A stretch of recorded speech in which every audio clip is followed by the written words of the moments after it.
Hello and welcome back to TNWKS, the Now We Know show, the show where we discuss a topic of interest, and by the end we will have learned something new, and hopefully you will too. I'm Zak. And I'm Buzz, and this week we're talking about dun dun dun killer asteroids. Killer asteroids, oh my god.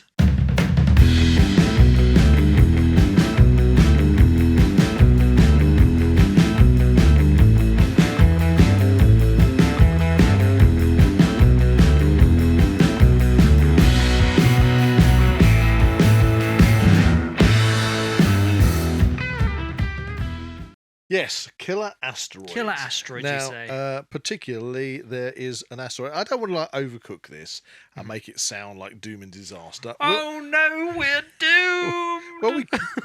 Well, I mean, I'm not pulling any punches. We could be, but we could be at any point. But yeah, we'll discuss that through this episode. But in particular, a particular asteroid that's heading towards Earth in 2029.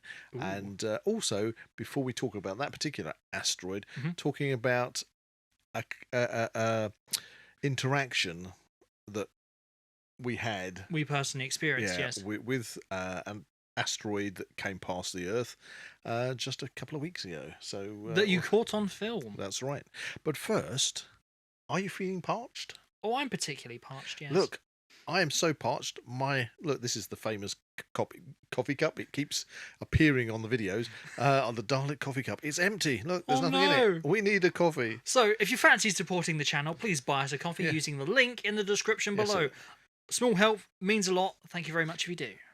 And always, thank you, Dave. Dave's always buying us a coffee. You know, help Dave. Love Dave. Help Dave. Exactly. He's supporting us all by himself. Exactly. However, before we get into the meat and potatoes, perhaps we should actually explain why we weren't here last week. Yes, we missed a week, didn't we? Yes, I know. Sorry, fans. Our loving fans, like, where's the Now We Know show? We don't know. Yeah, we disappeared for a week. We actually had the opportunity to take a break, and everybody has the opportunity to have a holiday once in a while, and so we did. We shot off down. It was a productive holiday. Yes. We went researching for a few things for the Cryptid Adventurers, so stay tuned for that. I'll let you know about the hauntings of things. So, no spoilers. Before we get onto asteroids, perhaps it's time for Weird and Wonderful, where we take a look at a weird and wonderful story from around the globe. I'm looking forward to this one. I missed last week, so I need a new one. This is quite to refresh. This is quite funny. Okay? Yeah, go on, hit me with it. So, a Chinese zoo. Okay. Shanwei Zoo. Shanwei. In China. Hopefully I'm pronouncing that right. Okay. Has been caught out. Oh.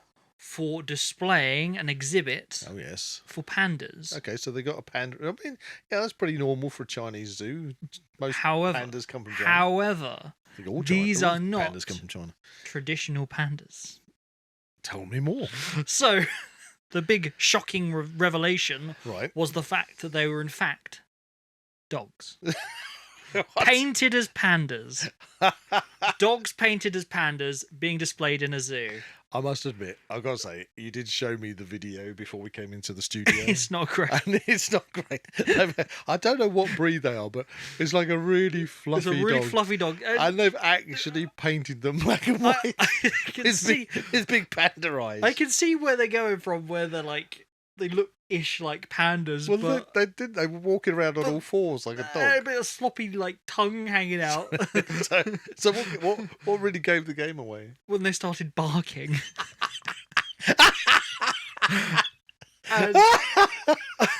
I'm not a zoologist, but I don't think pandas bark. I don't think they do bark. They tend to like just sitting around and chewing bamboo and having funny videos of them sliding down snowy slopes. And things. I mean, why would they do that? I don't come see the pandas. In the 21st century, I don't think you could ever get away with that ever, and they obviously didn't.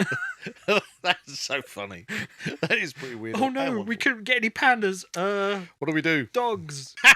That's ridiculous. I know. It is particularly weird Oh, and man. wonderful. That is, I mean, to paint dogs and try and pass them off as pandas, that's hilarious. Hi, I would like to hire you to be an artist, a dog face paint artist, Oh, I suppose. or a panda artist. I'll tell you, if you can go That's on the niche. anybody listening to this or watching this, very go on the internet. If you can find the video, it's hilarious. Definitely do. Check it out. Hilarious. It's funny. Anyway, slightly less funny. It depends on where you want to look at it, I suppose. Ooh. But yes, killer asteroids. Killer asteroids. Also kind of known as Neos. Okay. Right. So is this? Do I get a horn for that? So Yeah. What you're meant to ask me? What a Neo? What a Neo? Near Earth object. Oh, okay. I thought There you you were go. talking about Matrix for a second. No. A Neo is a near Earth Keanu object. Reeves Anything, flying through the sky. anything that comes close to Oh Earth. no, it's a Neo. It's a Neo, is it? Ooh. Anyway, so let's go back to Friday and Saturday night, or should I say Saturday morning of the 14th and 15th of September. Okay. If you look it up on the internet, it turns out that in Swindon, residents spotted a fireball in the sky. Okay, Ooh. some spotted a fireball on Friday night, and others reported seeing a fireball on Saturday morning, you see.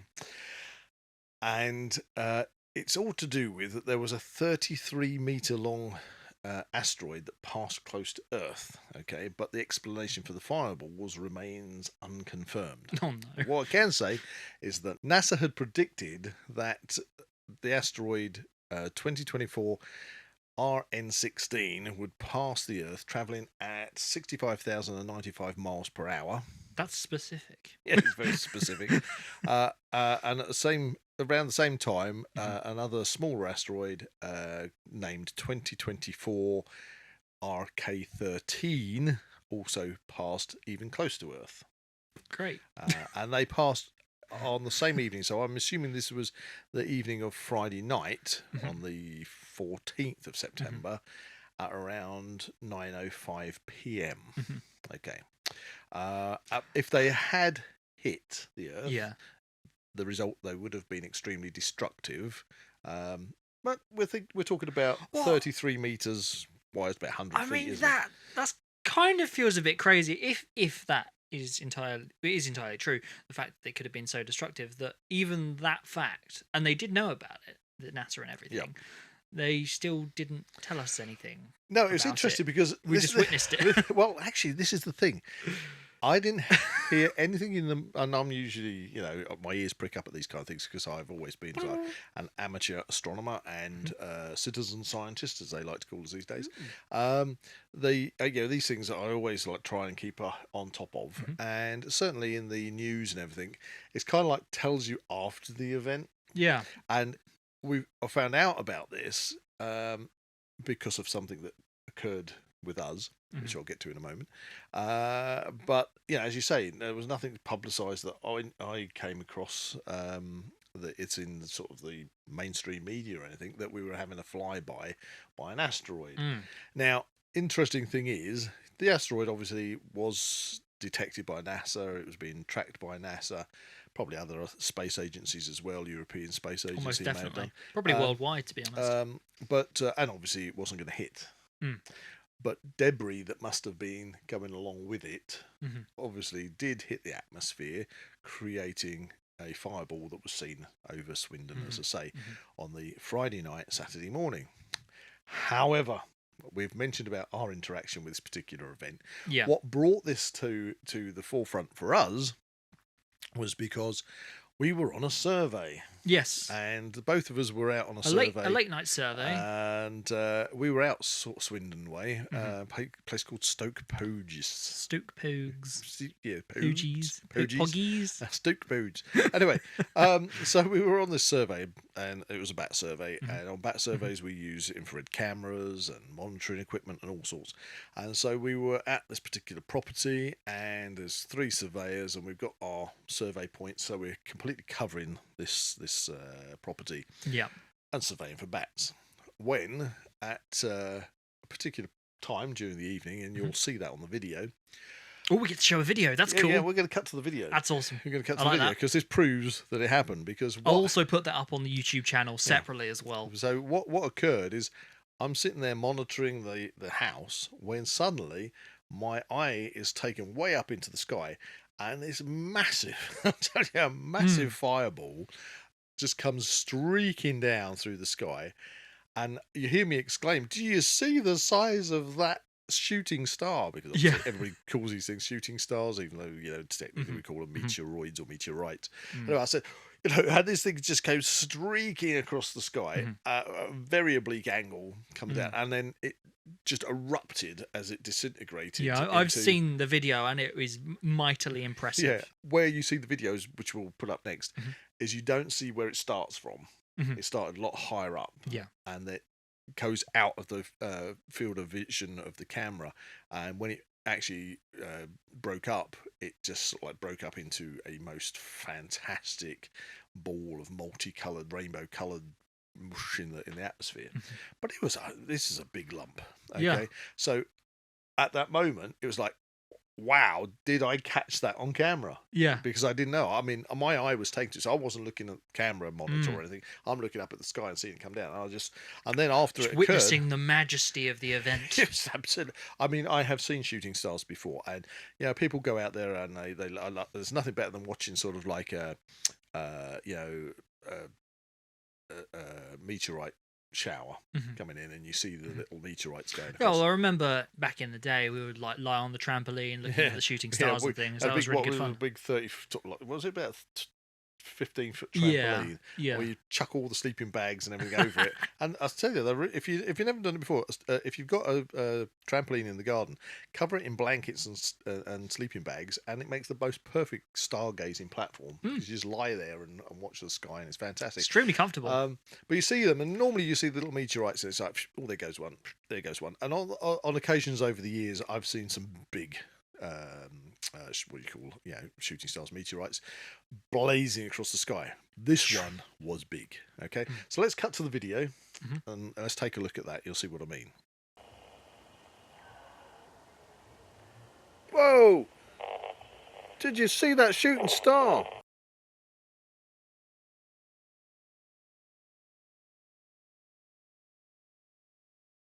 That's the video, and in there you can just see a portion of the property's roof. I think the aerial is in view. Yeah. And you've got to remember that I caught that purely by chance on an infrared camera.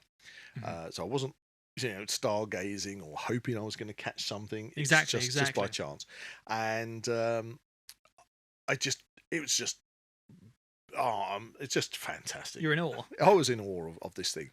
However, it was that coming back and then doing a little bit of internet research that I found out about the residents of Swindon spotting earlier a fireball. Okay, so what this made me think of was, NASA scientists, European space agencies, whoever are monitoring these NEO objects, that the big objects might come past, but it doesn't necessarily mean that they've spotted other chunks that coming along with it. Yeah.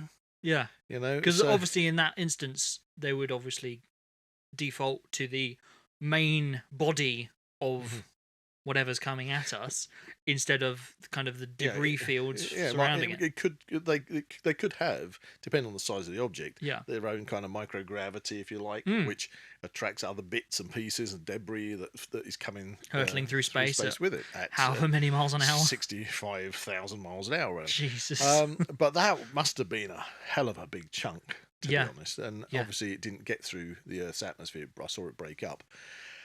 But as I say, coming back and researching, now I did report it. I filled in online forms, filled that in, sent in video. I've had no response back from anybody. What was that on? That was on a site online, which I can't remember off the top of my head which one it is. I do mean to go and report it to some others as well if I find it, but I just went in there. I wanted to log it there and then. Yeah. So I logged it with one agency, sent in the video, sent in still photographs, all the information, and I say I haven't heard anything from that. Not that I necessarily expect to. Yeah. But I also, since that point, I put the video up online, so you can view it again and again online. And I did get a singular response from one person in London that commented saying that they had seen it as well. Right. But after a few days going by and checking social media, checking news outlets and things, obviously we had the report of Swindon residents seeing things on Friday night and Saturday morning, but absolutely zero when it comes to that one that I saw on Saturday night. Right. Yeah. I haven't seen any reports of anybody seeing that. That's interesting. Apart from that one comment from somebody who said they saw it from London. Yeah. And anyway, so that's what spurred this particular podcast, because that event happening made me sort of look at fresh research, etc., etc. Yeah. And if you didn't know, there is a near-Earth object which is approaching Earth in 2029, and it's an asteroid known as Apophis. Apophis. It's kind of hard to say, isn't it? It's Apophis. It's asteroid Apophis 99942. There you go. Now you know. However, hey, more information. Do you want some more information? It is 335 meters across. Oh. Okay, compared to the one we were talking about, which was 33 meters across. Oh God. Okay, that's like over 300 meters wide. I know. Oh dear. It's kind of peanut shaped, supposedly. Death by peanut. It's death by peanut. Really large peanut. Well, it was observed back in 2024 by astronomers Roy Tucker, David Tholen, and Fabrizio Bernardi. You get points for that. Oh, do I get points?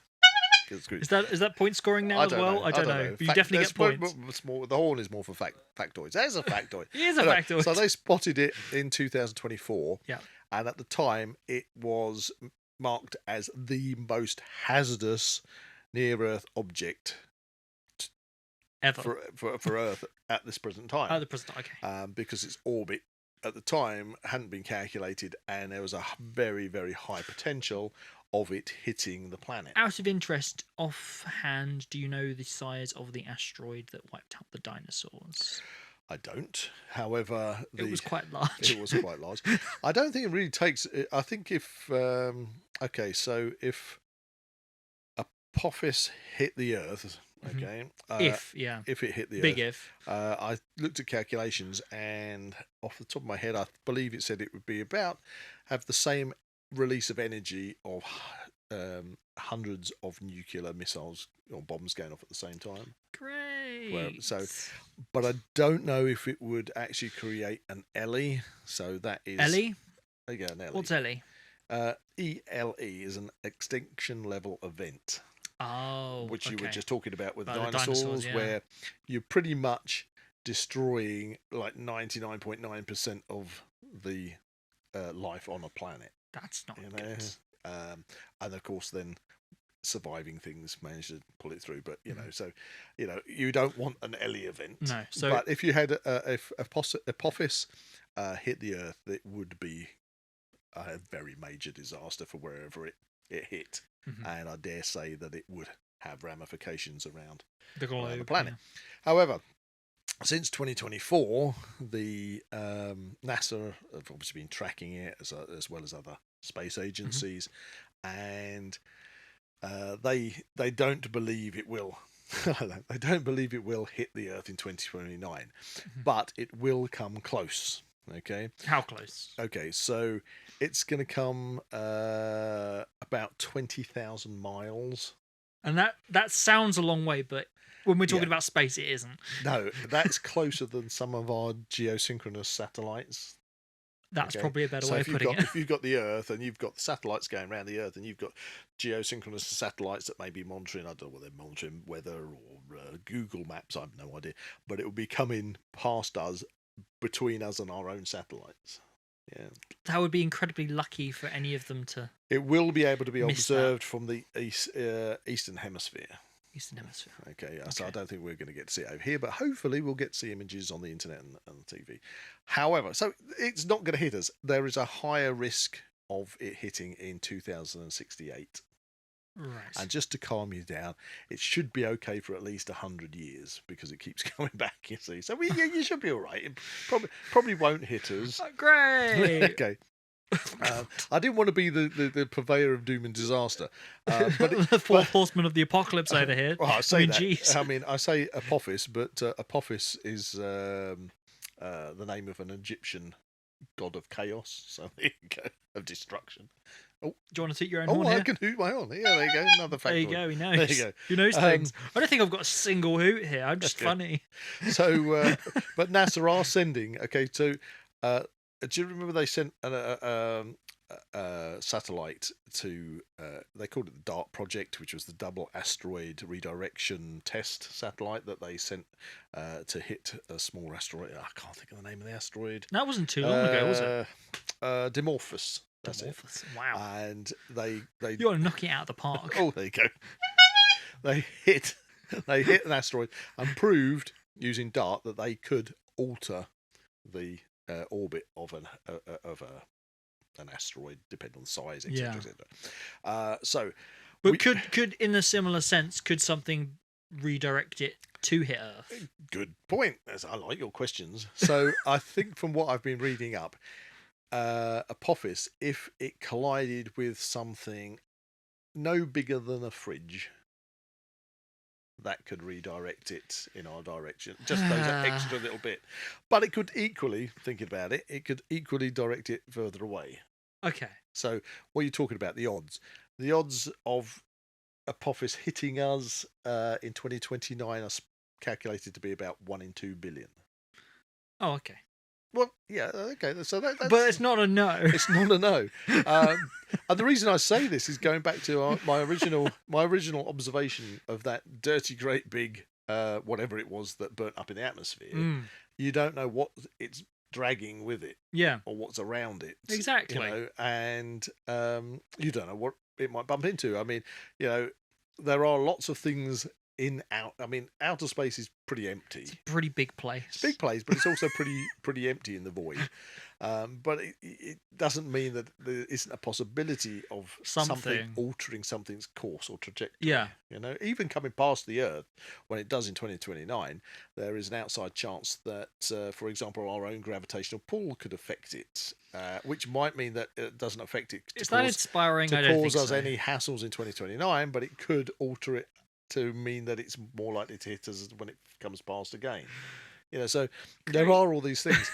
But it is a fascinating subject because we know Apophis is there. Yeah. We know it's coming really, really close. Mm-hmm. We know it could cause a huge amount of destruction if it hit. Yeah. But we trust in space agencies to actually spot these things. Yeah, and tell us. You know, that would be really handy. Because we don't know if they have spotted exactly, things. and we didn't know you were going to capture that video. No, that was just happenstantial. And that's my point. That just proved that there could be something else. Yeah. Dragging along at the same time. So going back to that Friday, Saturday morning on the 14th, 15th of September. NASA obviously did say that there were going to be these 2 asteroids coming past us, but obviously there was no mention of anything any space debris hitting the atmosphere, which it did. It was observed, and then we observed that absolutely fantastic fireball coming down. So, 2029. What could it mean? Hopefully, it's just going to be a fantastic event to watch out for. But at the same time, I think we should just bear in mind that there is always potential, if it's not from Apophis, that it could be potential at any time of a NEO to actually, find its way through the Earth's atmosphere. Perhaps in that sense, maybe the topic for another podcast would be maybe along the lines of the prepper episodes that we do. Yeah, we could do that. I know we've done solar storms, but perhaps prepping for an asteroid strike. Yeah, that would be a good. Yeah, we could do that. One. Yeah, what could that mean? If you obviously where the strike is. Are you in ground zero? Ground zero, you're not going to say much other chance, side of the planet, but further away, yeah. What how it might I feel affect like you. that'd be quite good. That's pretty cool. Pretty cool. And maybe beyond that, maybe like a follow-up podcast in 2029, if the Now We Know show is still perpetuating around the globe at that point. If we survive. Oh, no. Well, actually, out of interest, the another little factoid: Apophis, just remembered, is roughly about 4.6 billion years old. Oh. So it's been around a long time from the forming of our solar system. So they are sending probes to it. I think the Osiris probe is going to there, and it's been renamed Apophis Explorer Spacecraft. I think.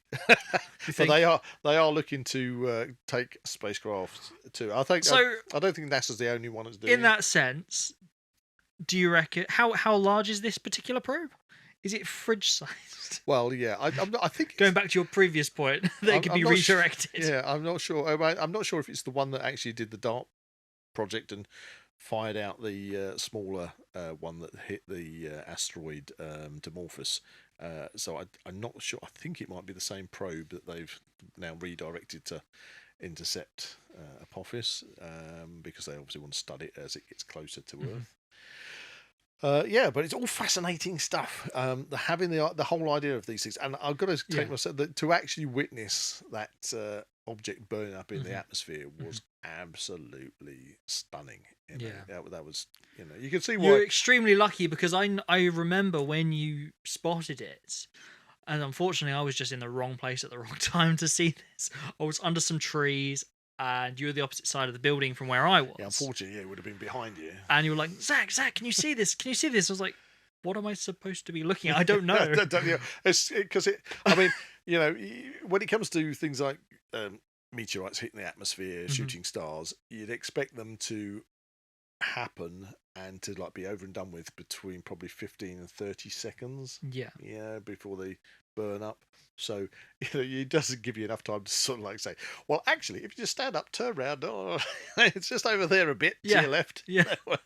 It doesn't really give you the opportunity to blurt out the directions. You just got to be lucky enough to be in the right place at the right time. Which you were, and obviously you got it on camera as well, which was fantastic. Which I can't believe, and that's there for posterity, really. But as I say, what it prompted me to think about was, for this particular podcast, that yes, we do have a near-Earth object which will be coming past in 2029.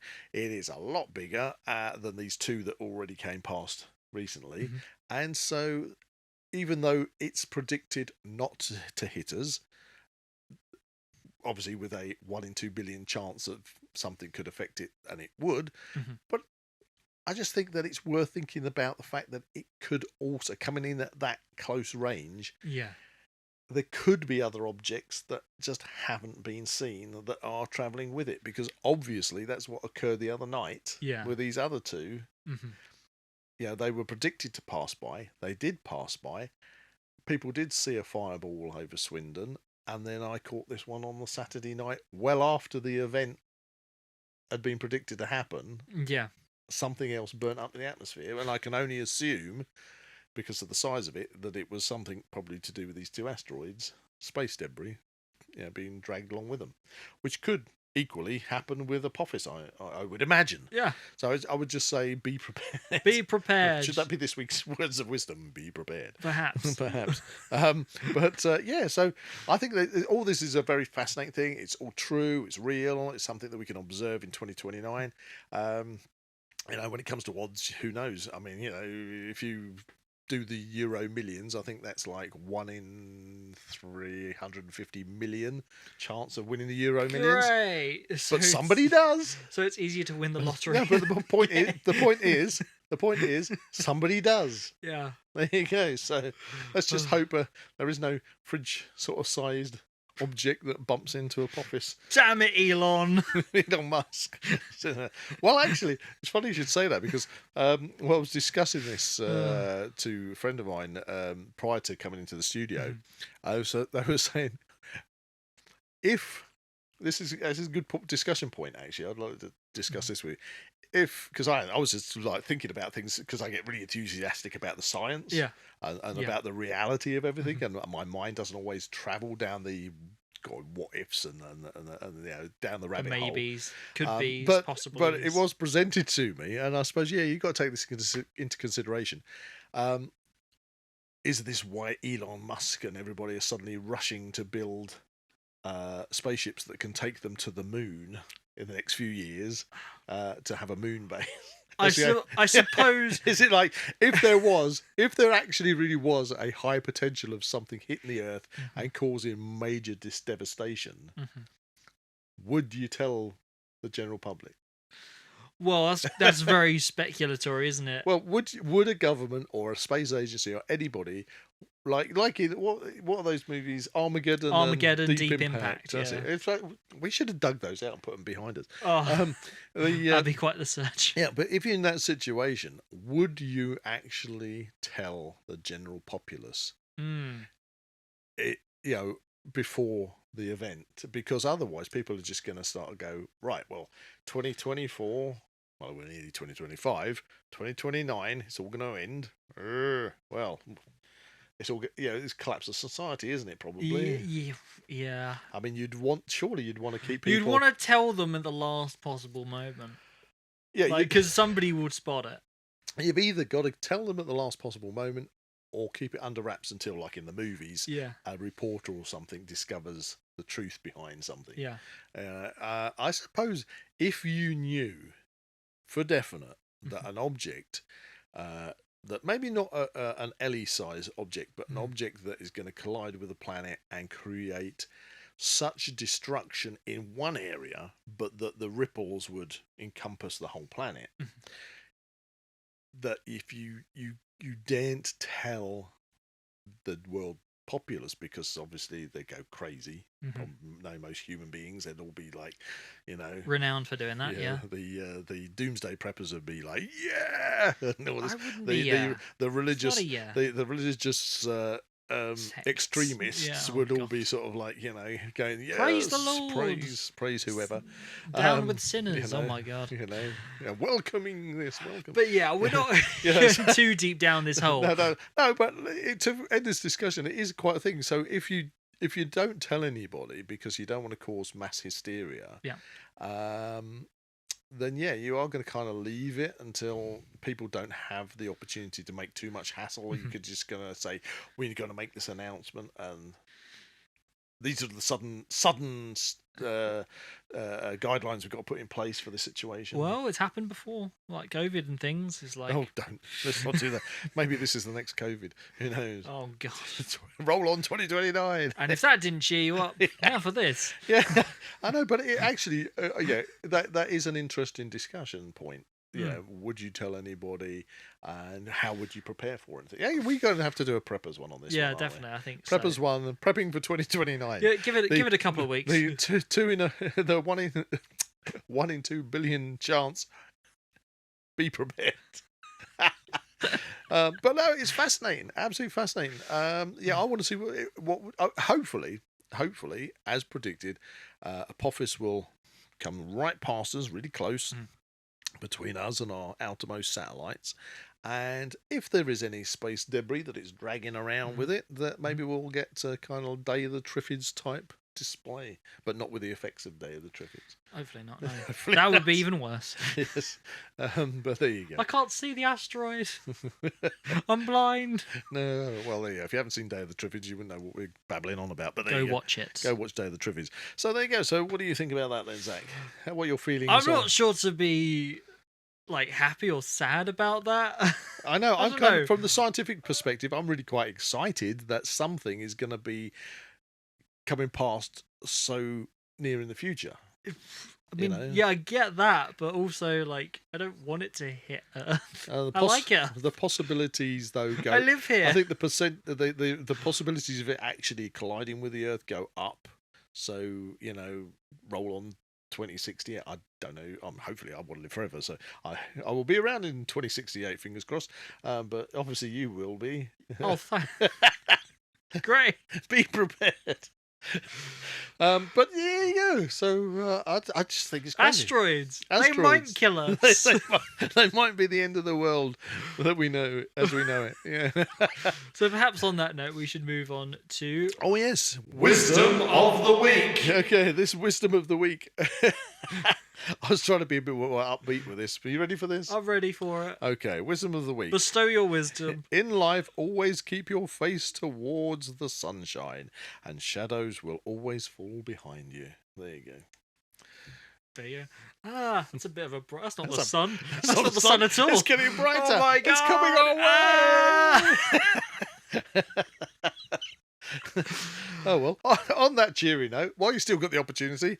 Buy us a coffee. It'll be much appreciated. At least while we're watching it come down, we can get a bit of caffeine in the old system. Yeah, good for the running. The internals. Run! Any support is greatly appreciated. Yes, Thank you very much. we love you guys. You are the best. Link in Thanks the for tuning in. Thanks for watching. Below. If you enjoyed this podcast, please like and subscribe to this channel and comment below any suggestions of further topics or activities you'd like to listen to in future episodes. Ooh.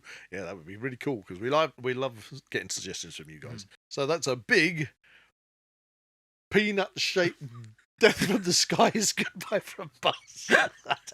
That was very peculiar. I was wondering where you were going to go with that. And that is a super massive Neo goodbye from Zak. Oh, I don't know. This has been a crazy one. I love this one. You are crazy. I think we are crazy. I've enjoyed this. Anyway, yeah. Asteroids. Goodbye.